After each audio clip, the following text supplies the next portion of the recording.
नमस्कार साथियों, मैं डॉक्टर आशीष कुमार जय सर। शिक्षाचार्य, एकलव्य विश्वविद्यालय दमोह मध्य प्रदेश। आज की इस कक्षा में हम और आप मिलकर के एक योग विषयक जो हम परिचर्चा संपन्न कर रहे थे, तो योग विषयक परिचर्चा में जैन योग और जैन योग का साहित्य, इस विषय पर हमें चर्चा करनी है कि जैन योग क्या है, इसका साहित्य क्या है। तो हम कक्षा प्रारंभ करने के पहले आदि योगी भगवान ऋषभदेव को प्रणाम करते हैं और उनके गुणों का गुणानुवाद करते हैं। योग शब्द की जो बात हमारे आचार्यों ने की है कि भारतीय ज्ञान परंपरा में योग का बहुत बड़ा महत्व है। ये युज धातु से यह प्रत्यय करने पर निर्मित होता है और वेदों में युज का प्रयोग एकजुटता के लिए, एक संबंध के लिए प्रयोग किया गया है। तथा हम देखते हैं कि इसके 3 अर्थों में ये धातु प्रयुक्त होती है। आप लोगों तक आवाज पहुंच रही है? जी सर, आ रही है। हाँ सर। आ रही है आवाज? हाँ जी सर। जी सर, आ रही है। चलिए ठीक।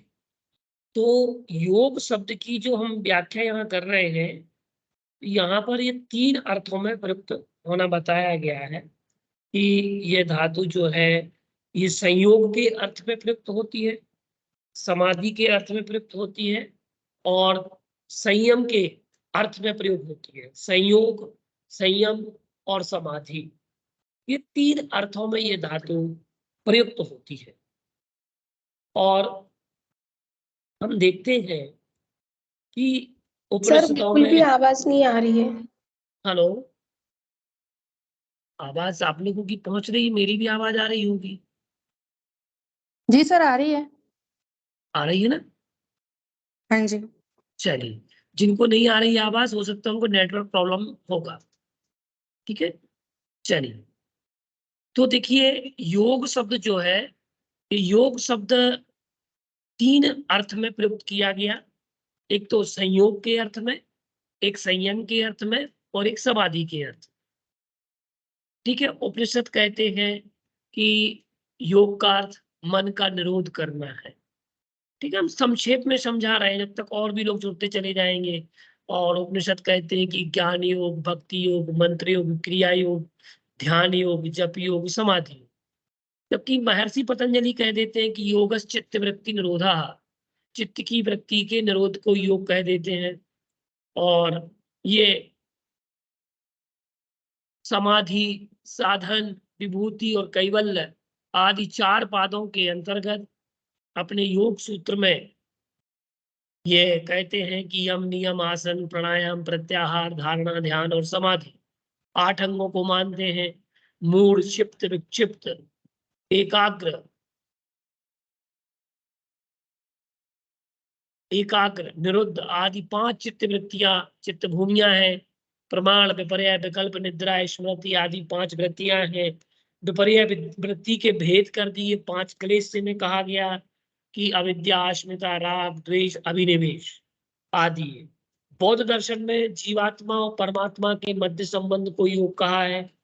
विष्णु पुराण भी यही बात कहता है कि जीवात्मा तथा परमात्मा का पूर्णतया मिलन ही योग है। भागवत गीता कहती है, श्रीमद् भागवत गीता, कि समत्वम योगम उच्यते,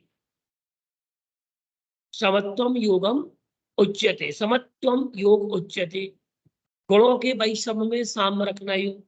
फिर और कहती है यह भगवत गीता कि योगः कर्मसु कौशलम, कौशलम, कर्मों से लगे रहने पर भी ऐसे उपाय से कर्म करना कि वह बंधन का कारण ना हो। महर्षि याज्ञवल्क्य भी कह देते हैं कि जीवात्मा और परमात्मा के संयोग को उन्होंने योग कहा। जैन दर्शन क्या कहता है? जैन दर्शन भी कहता है संयोग को योग मानता है। अध्यात्म, भावना, ध्यान, क्षमता, वृत्ति, संशय, मोक्षेण योजनाद योगः एष श्रेष्ठो यथोत्तरम। मोक्ष की योजना के लिए योग कहा, मोक्ष की प्राप्ति के लिए जो साधना की जाती है वही योग है, मोक्ष की प्राप्ति का उपाय ही योग है।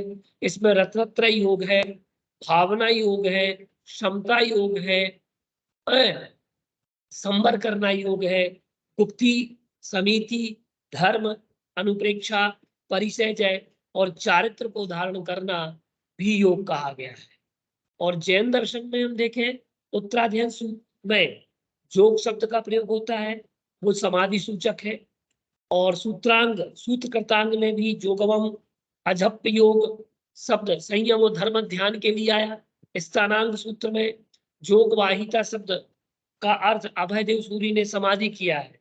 और आप लोग प्रतिदिन भक्ति पाठ में पढ़ते हैं, आचार्य पूज्य पाठ की भक्ति पाठ में क्या पढ़ते हो आप लोग, क्या पढ़ते हो, कोई बताएगा? दुख कहो कम कहो बोहि लाओ, सुगई गमनम समाहि मरणम, जिन गुण संपत्ति हो मध्यम। पढ़ते कि नहीं पढ़ते हैं? दुख कहो कम कहो बोहि लाओ, सुगई गमनम समाहि मरणम, जिन गुण संपत्ति हो मध्यम। ये प्रतिदिन आप भावना भाते हैं, तो ये योग है। अब हम आगे आपसे जो परिचर्चा मूलभूत में करना चाह रहे हैं, अब हम मूलभूत विषय पर आए, क्योंकि इन सबका संबंध किससे है? योग से है। जैन दर्शन के इन सभी योगों में पतंजलि महर्षि के अष्टांगिक योग का अंतर्भूतीकरण हो जाता है। इस विषय पर हमने पातंजलि योग और जैन योग पर चर्चा काफी कर चुके हैं पिछली कक्षा में। तो जो लोग नहीं सुन पाए हैं वो लोग क्या करें कि उस कक्षा को अवश्य सुने, क्योंकि वो आवश्यक है। और आप उसको सुनेंगे तब आपको आगे की विषय वस्तु क्लियर होगी। तो हम चलते हैं आगे की विषय वस्तु की ओर।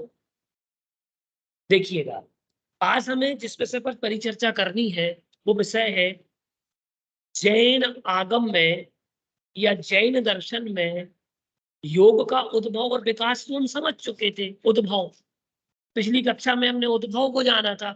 आज हम उसके विकास क्रम को समझेंगे कि योग का विकास क्रम क्या है। तो हम देखते हैं योग का विकास क्रम। देखिए,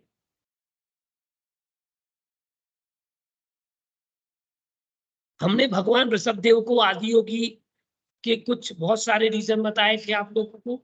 आज हम काल विभाजन समझते हैं। कौन सा विभाजन? काल विभाजन। ऐसे कितने लोग हैं जो ये जानते हैं कि आगम शब्द की व्याख्या को जानते हो? कौन से शब्द की? आगम, श्रुत। वैदिक दर्शन में वेदों को श्रुति कहा गया और यहाँ आगम को श्रुत कहा गया। ये बात ध्यान से सुनना, इस बात को। वैदिक दर्शन में श्रुति कहते हैं। क्या कहते हैं? श्रुति। और जैन दर्शन में क्या कहते हैं? जैन दर्शन में क्या कहते हैं? आगम। आगम। तो अब देखिएगा कि वहां श्रुति कहा, जो सुन सुन करके याद हो रहा था, क्योंकि वहां वेदों को श्रुति कहा, मंत्र कहा, निगम कहा, आगम भी कहते हैं, वहां त्रयी भी कहा, छंदस भी कहा। अब देखो, यहाँ जो आगम कहा तो उन्होंने क्या किया है, वहां पर आगम शब्द की जो बात की गई है उन्होंने एक प्रमाण के रूप में स्वीकार किया है। वो आगम प्रमाण मानते हैं। क्या मानते हैं? एक आगम नाम का प्रमाण होता है और आगम को शब्द कहा जाता है। हमने आपको न्याय दर्शन के अंतर्गत बताया था कि जो आगम है वह शब्द प्रमाण है। क्या है? शब्द। आगम प्रमाण को जैसे प्रत्यक्ष प्रमाण, परोक्ष प्रमाण, ऐसे ही वो आगम प्रमाण मानते हैं, इसलिए वेदों को आगम कहा। यथार्थ में हम अर्थ देखें तो आगम शब्द के लिए, देखो, जैन योग के उद्भव एवं विकास की दृष्टि से योग विषयक साहित्य को काल विभाजन के आधार पर जाना जा सकता है। जैन योग साहित्य को आगम काल, मध्यकाल और अर्वाचीन काल में विभक्त किया जा सकता है। कौन कौन सी काल बताए मैंने आपको? आगम काल, मध्यकाल और अर्वाचीन काल। इन 3 कालखंडों में हम विभाजित कर सकते हैं। किसके लिए? जैन योग साहित्य को। हम जैन योग को विभाजित नहीं कर रहे हैं, यहाँ हम जैन योग के विभाजन की बात कर रहे हैं कि जैन योग का जो साहित्य है उस साहित्य को इन 3 कालखंडों में विभाजन किया जा सकता है। एक आगम काल, एक मध्यकाल और एक अर्वाचीन काल। तो आगम काल जो है वो ईसा पूर्व, ईसा के 600 वर्ष पूर्व, ईसा पूर्व 6ठी शताब्दी से 7वीं शताब्दी ईस्वी तक हम आगम काल मानते हैं। कौन सा काल? ईसा पूर्व 6ठी शताब्दी से। कौन सी? ईसा पूर्व 6ठी शताब्दी से लेकर के हम ईस्वी की 7वीं शताब्दी तक आगम काल मानते हैं। तो आप लोग इस चीज को नोट डाउन कर लें कि आगम काल का जो समय है वो ईसा पूर्व 6ठी शताब्दी से ईसा ईस्वी की 7वीं शताब्दी तक, 7th सेंचुरी तक, ये जो है ये आगम काल है। कौन सा काल है? आगम काल। और मध्यकाल 8वीं शताब्दी से 14वीं शताब्दी ईस्वी, 8वीं शताब्दी से 14वीं शताब्दी ईस्वी। ठीक है। अर्वाचीन काल 15वीं शताब्दी से वर्तमान काल तक। कब तक? 15वीं शताब्दी से वर्तमान काल तक ये अर्वाचीन काल माना जाता है। ठीक है। तो अब आप देखिएगा कि आगम, अब हम ये चर्चा करें कि आगम किसे कहते हैं। जो मैं आपको बताना चाह रहा था पहले कि आगम किसे कहते हैं, तो देखिएगा वहां वेदों में उसे श्रुति कहा गया। क्या कहा गया? श्रुति। लेकिन जैन आगम में हम देखते हैं कि आगम युग तीर्थंकर महावीर से प्रारंभ होता है। कब से होता है? तीर्थंकर महावीर से आगम काल प्रारंभ होता है। और आगम साहित्य का सृजन, लेखन और लिपिबद्धीकरण 5वीं शताब्दी तक पूर्ण माना जाता है। ठीक है। पाली साहित्य के मध्यम निकाय, उपाली सूक्त, अंगुत्तर निकाय में कर्मों के आश्रव, संवर और उनकी निर्जरा के सिद्धांतों का प्रतिपादन किया गया। और आचारांत सूत्र में संवर शब्द का प्रयोग हुआ है योग के लिए। बाद में क्रमशः योग, ध्यान, समत्व आदि शब्दों का प्रचलन हुआ। पश्चात सूत्रकृतांग और समवायांग आदि आगम में जैन योग की परंपरा के व्यवस्थित सूत्र, व्यवस्थित बीज मिलना प्रारंभ हो जाते। तो आप देखिए आगम आप किसे मानते हैं?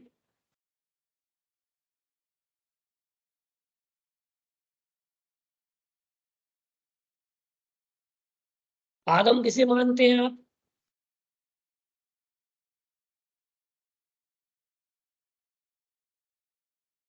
बताइए। देखिए आगम किसे मानते हैं आप?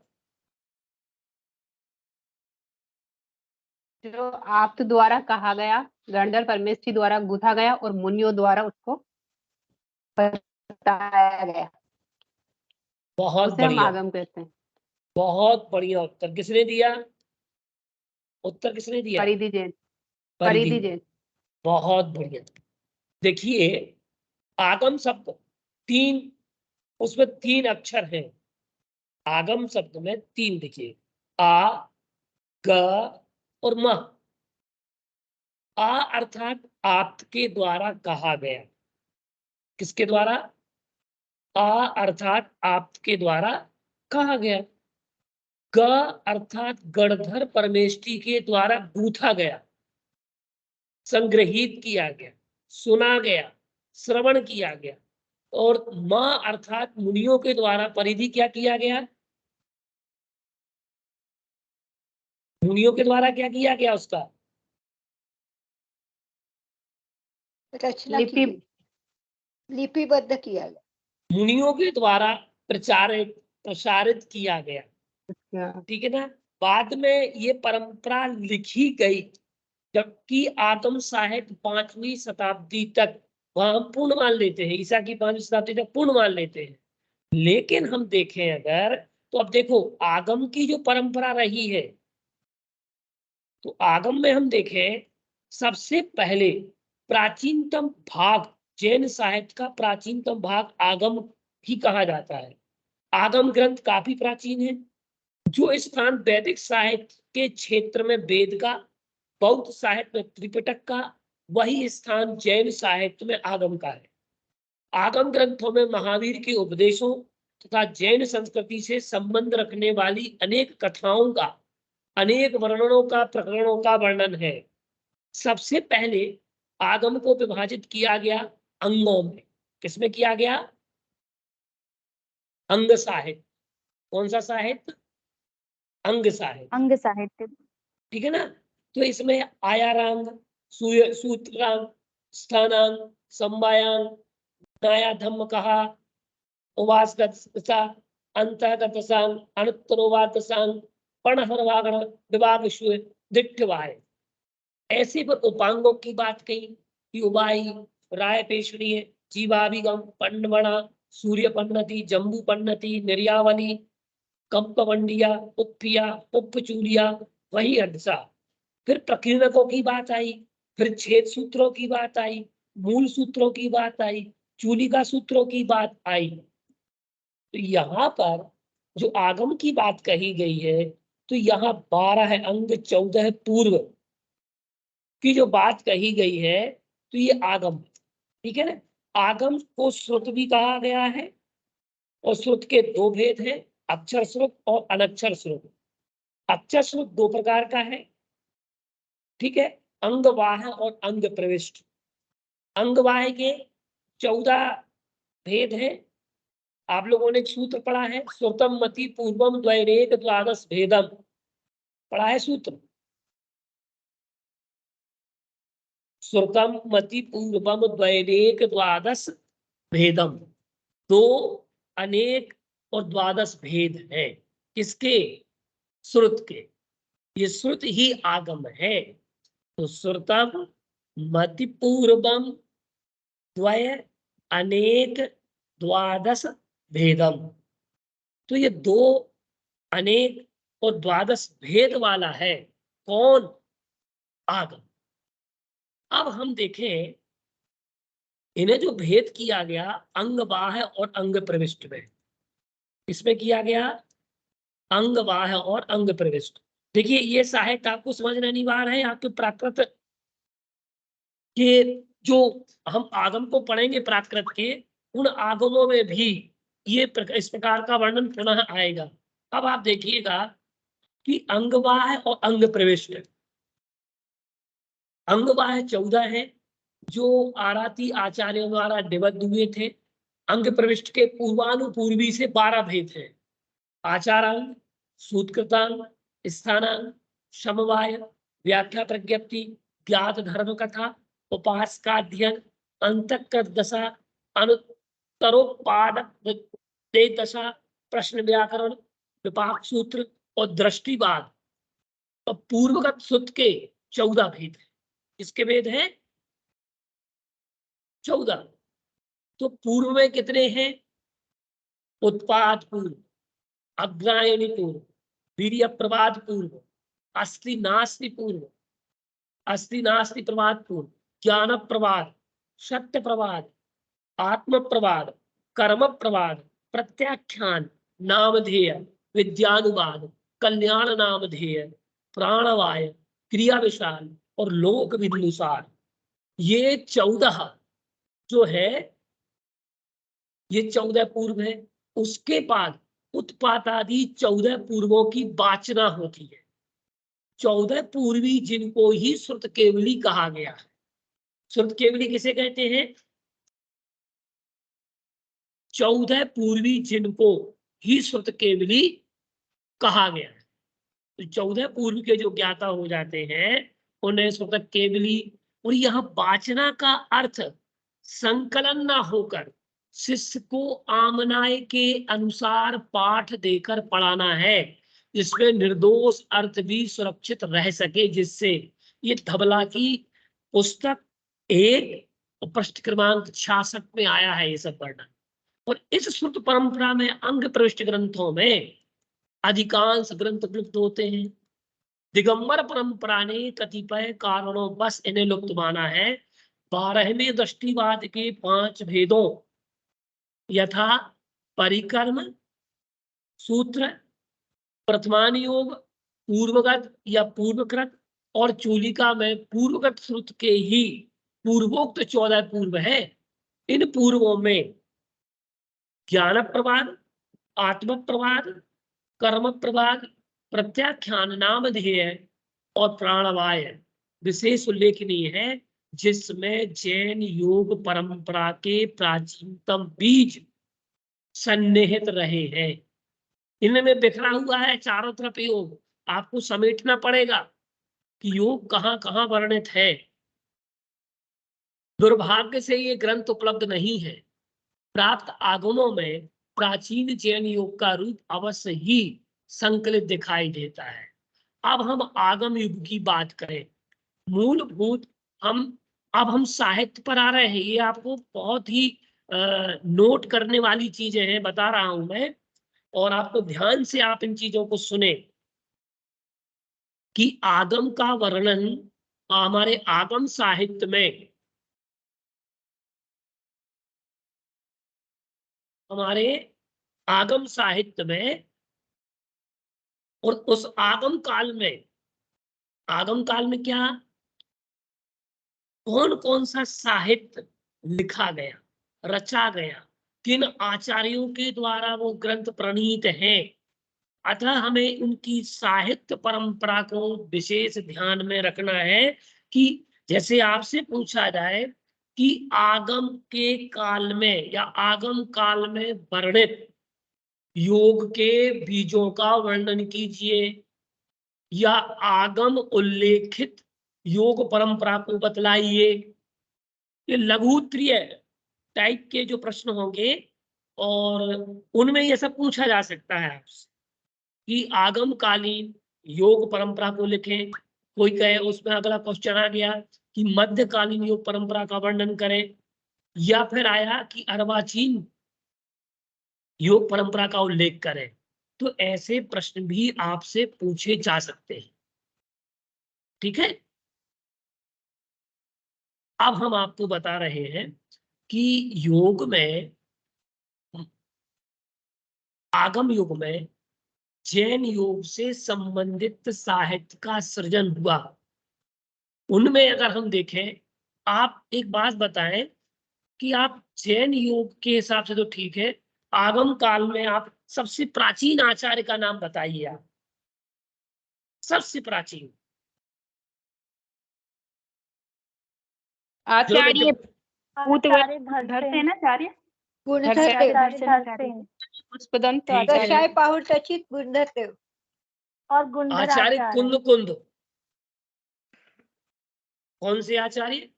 आद्य आचार्य कुंद आचार्य कुंद। ठीक है ना। वो आचार्य तो है ही अपने, उनकी परंपरा को भी हम पढ़ेंगे। लेकिन योग परंपरा की अगर हम बात कहें तो आप देखिएगा, उत्तर आप लोग बहुत अच्छा दे रहे हैं, संतुष्टिपूर्ण उत्तर है आप लोगों के। बड़े ध्यान से आप लोग पढ़ रहे हैं, जान रहे हैं, समझ रहे हैं। ये बहुत ही गौरव की बात है कि आप लोग बड़े ही स्वाध्यायशील हैं।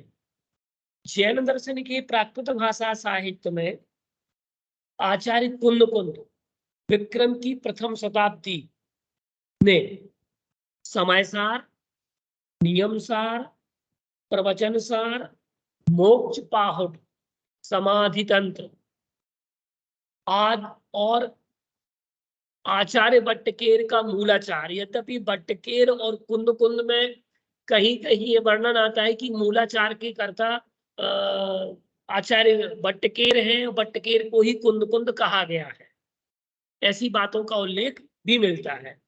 तो मोक्ष पाहुट नामक ग्रंथ में हमें योग के बीज मिलते हैं, प्रवचन सार, नियम सार और समय सार हमें रत्नत्रय योग के उल्लेख मिलता है।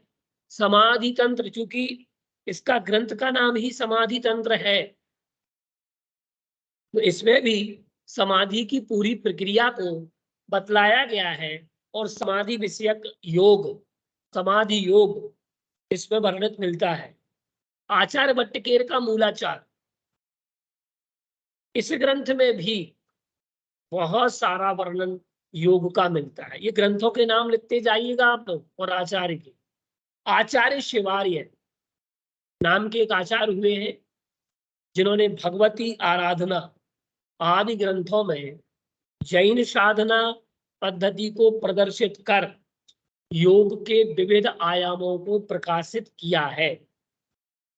तो यहाँ पर जो प्रसंग चल रहा है कि आगम युग में ऐसा कौन सा साहित्य है और साहित्य की परंपरा क्या है कि जिसमें योग से संबंधित ग्रंथ लिखे गए, जिनमें योग के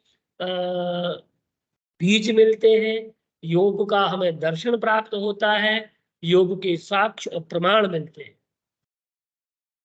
इसी क्रम में संस्कृत भाषा के आद्य सूत्रकार, कोई बताएगा कि संस्कृत भाषा के आद्य सूत्रकार कौन है? आचार्य उमा स्वामी। उमा स्वामी आचार्य बहुत बढ़िया। मतलब आप लोगों ने पिछली कक्षाएं बहुत अच्छे से सुनी है और आप आचार्य उमा स्वामी के सूत्र ग्रंथों से आप परिचित हैं। बहुत बढ़िया, प्रसन्नता की बात है। आचार्य उमा स्वामी, आचार्य उमा स्वामी ने द्वितीय शताब्दी में हुए हैं, तत्वार सूत्र में मोक्ष मार्ग में साधन भूत योग विषय की विवेचना की। और तत्वार सूत्र के वार्तिककारों ने, क्योंकि तत्वार सूत्र पर जो ग्रंथ लिखे गए, टीका लिखी गई, उन सभी ग्रंथों में, टीकाओं में, वार्तिकों में, भाष्यों में योग के सूत्र, योग के बीज हमें प्राप्त होते हैं। तो तत्वार सूत्र पर जितनी ग्रंथ परंपरा हमें प्राप्त हो रही है, चाहे वह टीका साहित्य हो, सर्वार सिद्धि हो, तत्वार्थ वार्तिक हो, तत्वार्थ श्लोक वार्तिक हो, वार्तिक ग्रंथ हो, इन सब में मन, वचन और काय के स्पंदन को योग कहते हुए मोक्ष मार्ग में योग की उपादेयता एवं उसके निरोध को भी स्पष्ट किया है। अब हम देखें जिन भद्रगणी क्षमा श्रवण का ध्यान शतक आचार्य पूज्यपाद 5वीं शताब्दी कृत समाधि तंत्र इष्टोपदेश, इष्टोपदेश का नाम सुना आप लोगों ने? हाँ सुना है जी सर। पढ़ा भी है? हाँ याद किया है। हाँ जी सर। बहुत बढ़िया। समाधि तंत्र? हाँ समाधि तंत्र पढ़ा है पर पढ़ा है। याद नहीं किया। पढ़ा है। बहुत बढ़िया। तो ये जो ग्रंथ है आपने पढ़ लिया, लेकिन आपको ज्ञात नहीं था कि इसमें योग के बीज भी है। क्या पढ़ना एक अलग बात होती है, और अब आप इस दृष्टि से पढ़ेंगे तो आपको और आनंद आएगा। जब आपको हाथ में अच्छे से होते तो पहुंचिए पूरा। सरोज जी माइक बंद करिए। बहुत बढ़िया। तो आपने समाधि तंत्र पढ़ा, आपने इष्टोपदेश पढ़ा, इष्ट का उपदेश पढ़ा, उसमें भी आपको इष्ट का उपदेश मिला मोहेन संवृतम ज्ञानम स्वभावम लपते नहीं। ये बात वही तो आई है, यस्य स्वयं स्वभावाप्तिरभावे कृष्ण कर्मणि आदि आदि जो सूत्र है, श्लोक है, पद्य है, गद्य है, उन सब में योग के बीज भरे पड़े हैं। ठीक है, चलिए हम आगे और लेते हैं ग्रंथों के नाम। आचार्य योगेंदु देव का परमात्म प्रकाश आदि ग्रंथ आगम युग के अंतर्गत आते हैं। अब यहां हम देखें, मोक्ष पाहुड़ जो है, इसके रचयिता आचार्य कुंद है। ईसा की प्रथम शताब्दी के आसपास इन्हें माना जाता है। मोक्ष पाहुड़ में जैन योग विषयक बहुत सारा साहित्य भरा पड़ा है। तो समाधि तंत्र जो है, ये 5वीं 6वीं शताब्दी के आचार्य पूज्यपाद के द्वारा लिखित है। इसमें आत्म तत्व का विवेचन किया गया है और इस ग्रंथ पर आचार्य प्रभाचंद्र द्वारा संस्कृत की टीका की गई। मूलाचार में 1252 गाथाएं हैं, 12 अधिकार हैं। ठीक है ना, और इसमें ध्यान का वर्णन, तप का वर्णन बहुत अच्छा किया गया है। सो इस दृष्टि से मूलाचार ग्रंथ भी योग विषयक साहित्य है। भगवती आराधना, जिन भगवती आराधना के नाम से आप जानते हैं, आचार्य शिवार्य ने यहाँ पर योग एवं आयुर्वेद आदि ग्रंथों का, इसमें आदि विषयों का वर्णन किया। इस पर अपराजित नाम की टीका, विजयोदया टीका, अपराजित सूरी ने विजयोदया नाम की टीका लिखी। दूसरी टीका मूलाराधना दर्पण है, पंडित ग्रंथकार पंडित आसाधर जी द्वारा जो रचित है। और इस किसी में 2170 तो किसी में 2164, लेकिन देवेंद्र मुनि शास्त्री ने 2166 गाथाओं का वर्णन किया है, जिसमें रत्नत्रय योग का वर्णन मिलता है। तत्वार सूत्र को आप परिचित हैं। ध्यान शतक, ध्यान शतक जिन भद्रगणी क्षमा श्रवण का है और इसकी भाषा आगम शैली अर्धमागधी की है। और पंडित दल सुख भाई मालवणिया का मंतव्य है कि ध्यान शतक के रचयिता के रूप में यद्यपि जिन भद्रगणी के नाम का निर्देश देखा जाता है, तो पर वह संभव नहीं दिखता। और इसमें देखें तो इसमें प्रशस्त अप्रशस्त ध्यान का वर्णन, रौद्र ध्यान, आर्त ध्यान आदि का वर्णन, कसाय तथा वासनाओं को बढ़ाने के कारण। फिर इष्टोपदेश की बात करें तो इसमें आत्मा अनुष्ठान निष्ठ से व्यवहार वही स्थिते जायते परमानंद कश्चित योगेन योगिना, अर्थात लोक व्यवहार से निवृत्त होकर अपनी आत्मा में स्थित रहने वाले योगी के हृदय में योग द्वारा एक अनिर्वचनीय परमानंद उपलब्ध होता है। ये 47वां नंबर है। जिन्होंने इष्टोपदेश पढ़ा है वो लोग ध्यान से सुने कि ये आत्मानुष्ठान निष्ठस्य व्यवहार वही स्थिते जायते परमानंद कश्चित योगेन योगिनः। ये बात यहाँ पर कही गई है कि लोग व्यवहार से निवृत्त हो, अपनी आत्मा में स्थित हो। ऐसा स्थित हुआ योगी हृदय में योग द्वारा एक अनिर्वचनीय, जिसे कहा नहीं जा सकता, ऐसा परमानंद से उपलब्ध होता है। तो वह योग की चर्चा की गई। परमात्म प्रकाश योगेंद्र देव द्वारा रचित है, अपभ्रंश भाषा में दोहा के रूप में निबद्ध है और योग साधना के मार्ग को प्रशस्त कराता है। 6वीं शताब्दी इसका समय है और 2 भागों में विभाजित है। प्रथम भाग द्वितीय भाग की अपेक्षा अधिक क्रमबद्ध है और इस ग्रंथ में आचार्य योगेंद्र ने सर्वप्रथम आत्मा के त्रिविध रूपों का वर्णन किया है। रत्नत्रय योग की बात की गई है। कुल 345 दोहे हैं और पंडित दौलत राम जी तथा मुनि भद्र स्वामी द्वारा आदि के द्वारा लिखी गई इसकी टीकाएं प्रमुख है। ये होगा हमारा आगम साहित्य। अब हम बात करें मध्ययुगीन इसकी, कि मध्ययुगीन जो मध्यकाल हमने आपको बताया था, तो ये 7वीं शताब्दी तक चला। अभी 8वीं शताब्दी से क्या रहा है, मध्ययुग। मैंने मध्ययुग का काल कब तक बताया था, आप लोगों को मालूम है? जिनने नोट किया हो बताएं। मध्यकाल 8वीं से 14वीं शताब्दी तक। 8वीं से 14वीं शताब्दी तक। 14वीं शताब्दी तक, बहुत बढ़िया। चलिए अब हम देखें कि मध्ययुगीन जो साहित्य है वो कौन कौन सा है। इस युग में भारत की ज्ञान परंपरा में योग से संबंधित अनेक साधना पद्धतियों का विकास के साथ प्रचलन भी हुआ, और यह युग समन्वयवादी युग रहा, क्योंकि जैनाचार्यों ने वैदिक एवं बौद्ध योग में समन्वय दृष्टि गोचर होता है। तो जैनाचार्यों का वैदिक एवं बौद्ध योग में समन्वय दृष्टि गोचर होता है। 8वीं शताब्दी के में जैन योग के एक नए युग का आरंभ होता है। किसका नया युग? इसका आरंभ आचार्य हरिभद्र सूरी के द्वारा माना गया है। कौन से सूरी? क्या नाम है आचार्य का? हरिभद्र सूरी। कौन से आचार्य? हरिभद्र सूरी। 8वीं शताब्दी के प्रमुख हरिभद्र आचार्यों सूरी। में हरिभद्र सूरी इनके प्रमुख आचार्य रहे हैं। उन्होंने कितना विशाल साहित्य लिखा, कितना विपुल साहित्य लिखा आचार्य हरिभद्र सूरी ने।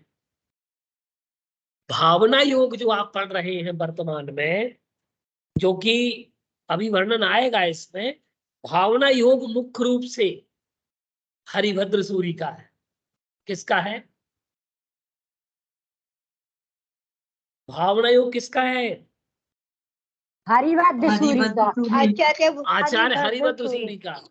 वर्तमान में आप मुनि प्रमाण सागर जी का भावना योग पढ़ रहे हैं, उनका भी भावना योग है, थोड़ा सा अंतर मात्र है। सो हम दोनों के भावना योग में भी तुलनात्मक अध्ययन करेंगे। ठीक है। अब देखिए, हाँ, आचार्य हरिभद्र सूरी ने, इन्होंने सर्वप्रथम क्या किया?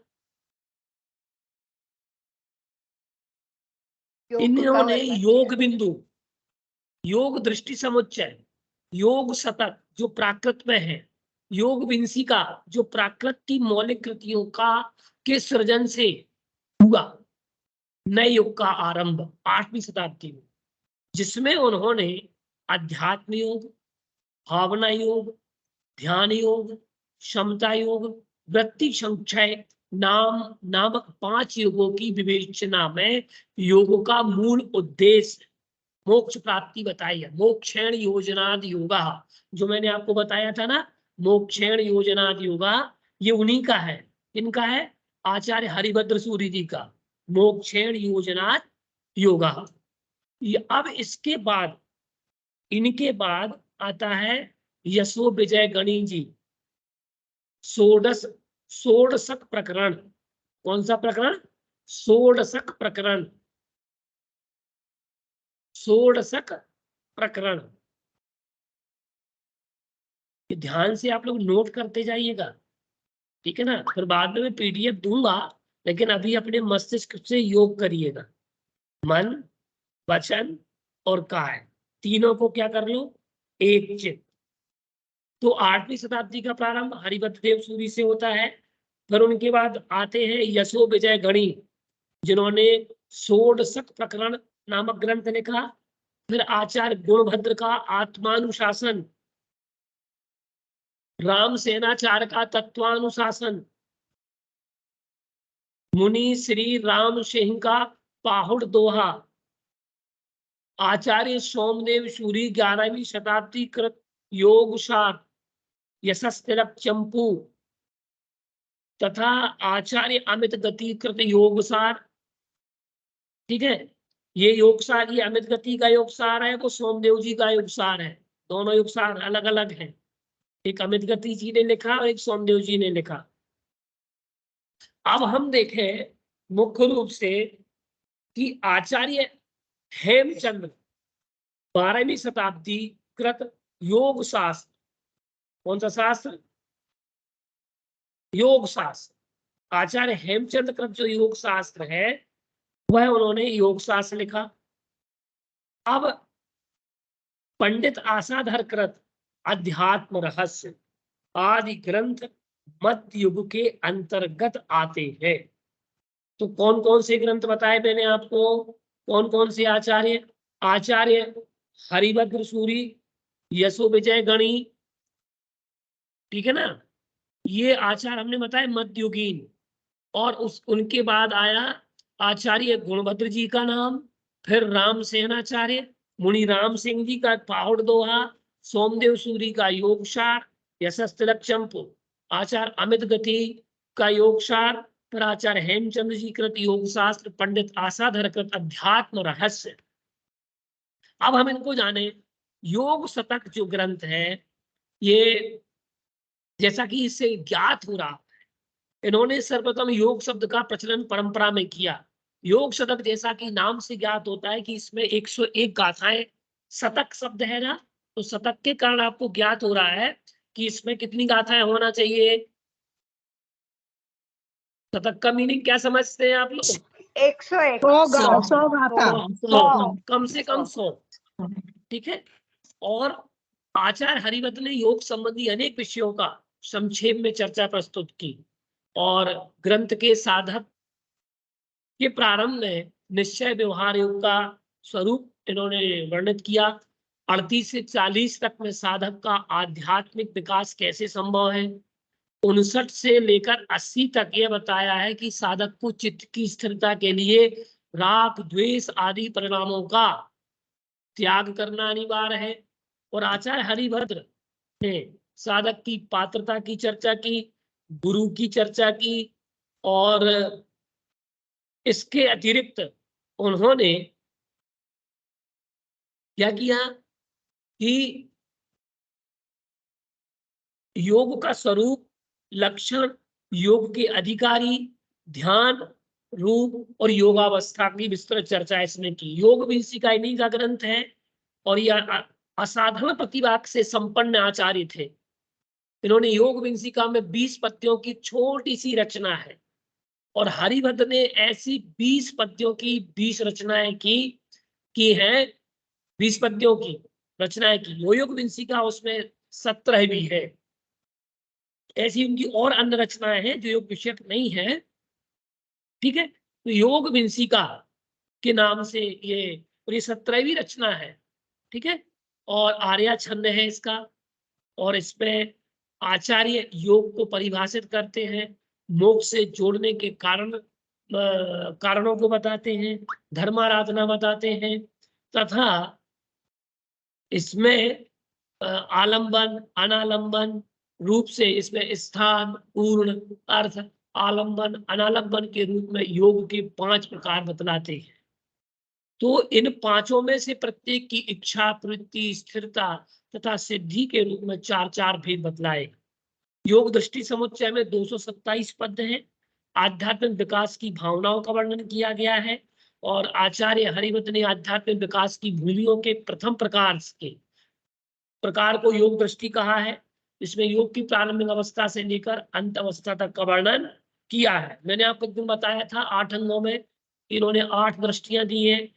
मित्रा दृष्टि, तारा दृष्टि, बला दृष्टि, दीपा दृष्टि, स्त्रा दृष्टि, कांता दृष्टि, प्रभा दृष्टि, तथा ये इनको भी 3 भागों में उत्तर है। अब योग बिंदु की चर्चा करें, 523 संस्कृत श्लोक है इसमें। कितने हैं? 523 श्लोक। आप सोच सकते हैं कि योग विषयक 523 श्लोक आचार्य हरिभद्र सूरी ने इसमें लिखे। ये मध्यकालीन परंपरा में आपको बता रहा हूं। समझ में आ रहा है आप लोगों को? जी सर। जी समझ सर में आ आ रहा रहा है है, ना? लेकिन आज का टॉपिक थोड़ा सा कठिन है। पीडीएफ शेयर कर दीजिएगा आज। सर आप बहुत जल्दी बोल रहे हैं तो नोट नहीं कर पाते, आज पूरा लिख नहीं पाते। आज के लिए पीडीएफ शेयर कर दीजिए। क्या कर लीजिए? पीडीएफ आज के टॉपिक की ना, आप थोड़े से PDF तो नाम कर वगैरह देंगे, थोड़े से। चिंता नहीं करिए। आप पहले पूरा लिख श्रवण नहीं करें, पाते। सुनने की क्षमता रखें, फिर अपने आप बोलना आ जाएगा आपको। सुन रहे हैं सर। शास्त्रों में कहा है जो जितना सुनता है वह आगे चल करके उतना वक्ता भी है। क्या है? जितना सुनता है उतना वक्ता। वक्ता भी। वक्ता समझ रहे हैं ना? हाँ, वो अपनी बोलने बातों की। को प्रस्तुत करे। आप हाँ। जितना सुन लेंगे साहब उतने अच्छे वक्ता बनेंगे, निष्णात होंगे आप। हमने भी बहुत सुना है, तो हम भी चाहते हैं कि आप लोग भी सुने, ठीक है ना। तो आप लोग भी वक्ता बने, चिंतक बने, विचारक बने, दार्शनिक बने, योगी बने और दर्शनाचार्य भी बने। चलते हैं अपन आगे विषय को, ठीक है ना, क्योंकि 47 सर मिनट हो गए हैं इसमें आप। हाँ बोलिए। सर इसमें हम जैसे अभी जो आपने बताया उसमें द्रव्य संग्रह में भी तो ध्यान का वर्णन है, जैसे माँ तो चित्तय वो माँ भी जप्पय माँ चित्तय किम बीजेन होए थिरो अपा देखिए, अपा मेरे में ध्यान विषय का जो भी साहित्य होगा, इसको हम क्रम से चल रहे हैं। ये हमने काल विभाजन की अपेक्षा से ये इसको डिवाइड किया है, ठीक है ना। इसमें बहुत सारी चीजें जुड़ेंगी अभी, ये तो हमने आपको दृष्टि दी। अब आपकी बुद्धि क्यों चल रही है अब इसमें, क्यों? क्योंकि आपको विषय पता है कि द्रव्य संग्रह में ध्यान का प्रकरण है, सो उसमें भी एक योग का ग्रंथ है, आप जोड़ सकते हैं, लिख सकते हैं। यही तो शोध है, यही तो रिसर्च है और यही तो पीएचडी है। आप जब उस विषय को सुन पा रहे हैं ना, तब आप अच्छे से बोल पा रहे हैं, अभिव्यक्त कर पा रहे हैं। चलिए हम आगे का विषय लें, क्योंकि द्रव्य संग्रह में तो द्रव्यों की बात कही गई है, ठीक है। पदार्थों की अपन बढ़ते हैं आगे। बहुत अच्छा आपने बताया और मैं इसको जोड़ लूंगा, ठीक है। और इसमें 523 संस्कृत के श्लोक हैं, ठीक है। इसमें भी योग के 5 अंग माने हैं। और आगे के हम ग्रंथों को समझते हैं। षोडशक प्रकरण, ये 16 पद्यों के 16 प्रकरण होने से इसका नाम षोडशक पड़ा। और इस ग्रंथ पर योग दीपिका नाम की एक वृत्ति भी उपलब्ध होती है और यशो विजय गणी जी महाराज इसके रचयिता हैं। इसके इसी प्रकार इन्होंने खेद, उद्वेग, क्षेप, उत्थान, भ्रांति आदि का वर्णन किया है, ठीक है। आत्मानुशासन आचार्य गुणभद्र जी का है, 9वीं शताब्दी का ये ग्रंथ है। फिर तत्वानुशासन रामसेन जी का है, 259 पद्य हैं, 10वीं शताब्दी के आचार्य हैं। पाहुड़ दोहा 222 दोहे हैं और ईस्वी की 933 से 11वीं के बीच 1000 के आसपास इनका समय होना चाहिए।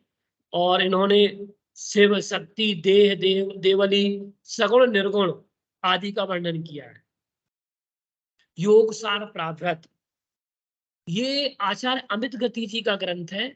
इसमें मुनि व्रत और श्रावक व्रत दोनों की चर्चा की गई है। किस किस की?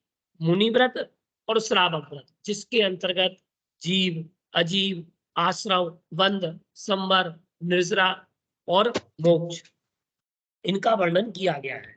इसके अतिरिक्त कर्म का संबंध, कर्म के कारण, कर्म से छूटने के उपाय और ध्यान आदि की बहुत अच्छी व्याख्या की है। इसमें 540 श्लोक हैं। कितने श्लोक हैं? 540 श्लोक। ज्ञानार्णव, आहा क्या ग्रंथ है ये ज्ञानार्णव। अब आप सोच सकते हैं कि ज्ञानार्णव नामक ग्रंथ जैन योग का सबसे महत्वपूर्ण ग्रंथ है। यह यूं कहे, जैन योग का, दिगंबर परंपरा का योग का प्राण अगर हम इस ग्रंथ को कहें तो हम कह सकते, जिसकी रचना आचार्य सुखचंद्र जी के द्वारा हुई थी। सेकेंड, मैं एक कॉल अटेंड कर लूं।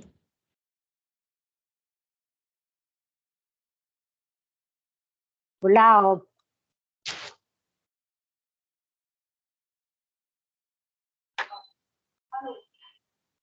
बुला लो बल्लू, अब हो गई क्लास।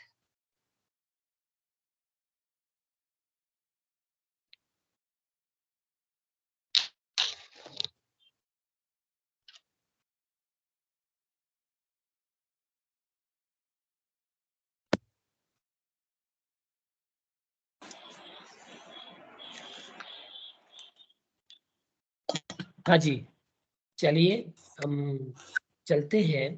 हम बात कर रहे थे आपसे ज्ञानार्णव ग्रंथ की। अब काय कर रहे हो? अब तो होगा खत्म। हाँ सरोज जी, हाँ, माइक बंद कर लीजिएगा। जैन योग का एक महत्वपूर्ण ग्रंथ है और इसमें 31 प्रकरणों के अंतर्गत 2230 श्लोकों में निबद्ध है। इसके अंतर्गत ध्याता का स्वरूप, ध्यान का लक्षण, उसके भेद त्रिभेदों का विशेष रूप से विश्लेषण और विवेचन हुआ है।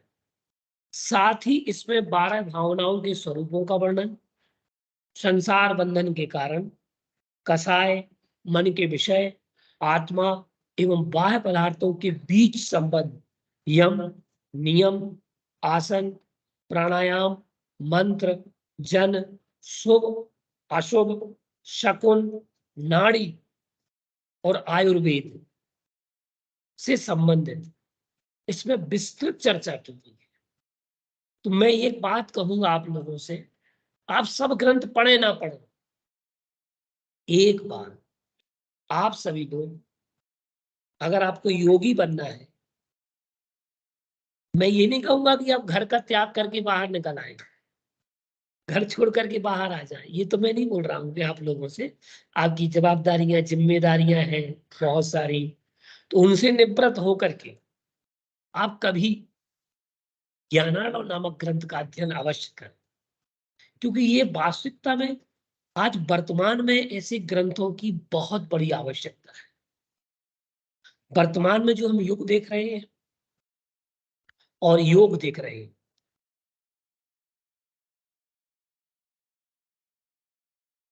इन सब में हम अगर देखें तो आज जो हम स्ट्रेस देखते हैं, लोग चिंता की रेखाएं देखते हैं, चिंतन कम और चिंता ज्यादा दिखाई देती है।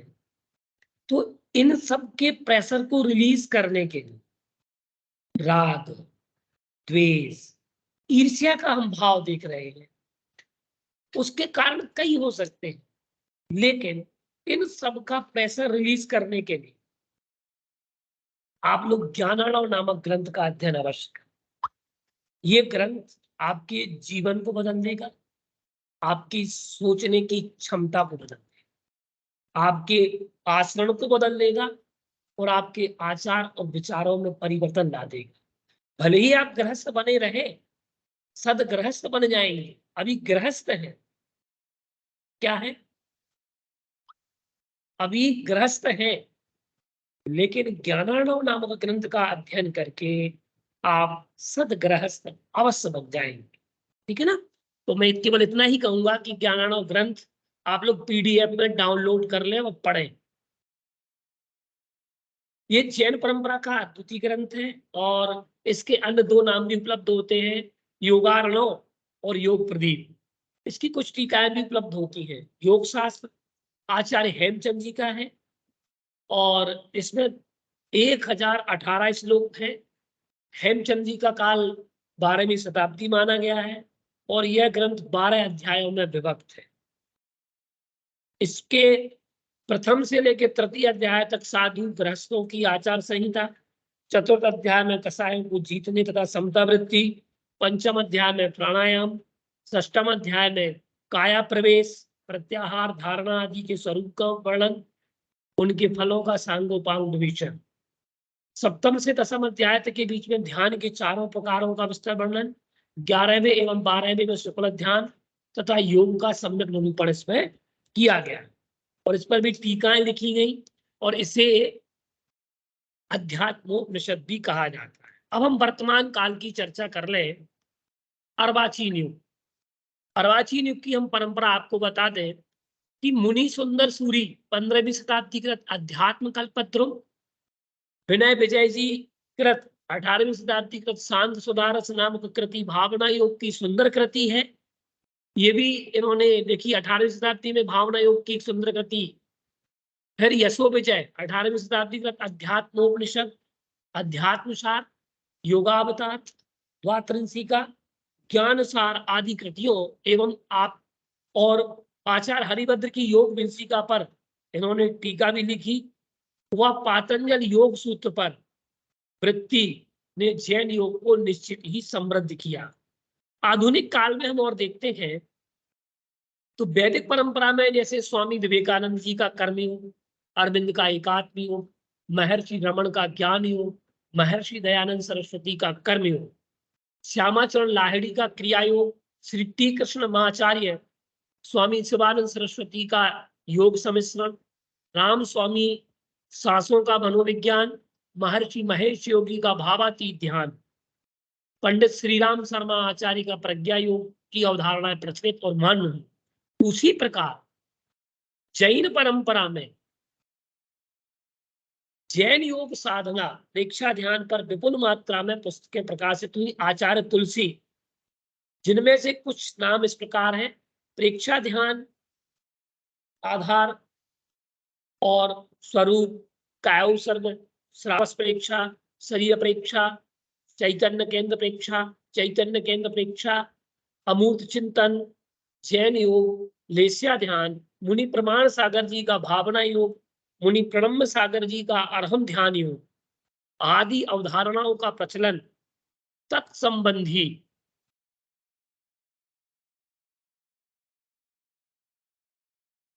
ठीक है ना, तत्संबंधी ज्ञान भरा पड़ा है। और ये भारतीय ज्ञान परंपरा में योग साहित्य का नवाचार है। इस प्रकार से ये पूरी की पूरी हमने आपको जैन योग की महान परंपरा, योग साहित्य की महान परंपरा के बारे में आपको बतलाया है कि जैन योग की एक महान परंपरा है और इस परंपरा से आप परिचित हुए। मुझे पूरा विश्वास है, आशा है कि आपको ये विषय समझ में आया होगा और निश्चित ही आपके लिए उपयोगी साहित्य आपको प्राप्त होगा। मैं आपको PDF सेंड कर दूंगा, ठीक है ना। नमस्कार सबको। जय जिनेन्द्र सर। जय जिनेन्द्र सर। जय जिनेन्द्र सर। जय जिनेन्द्र सर। जय श्री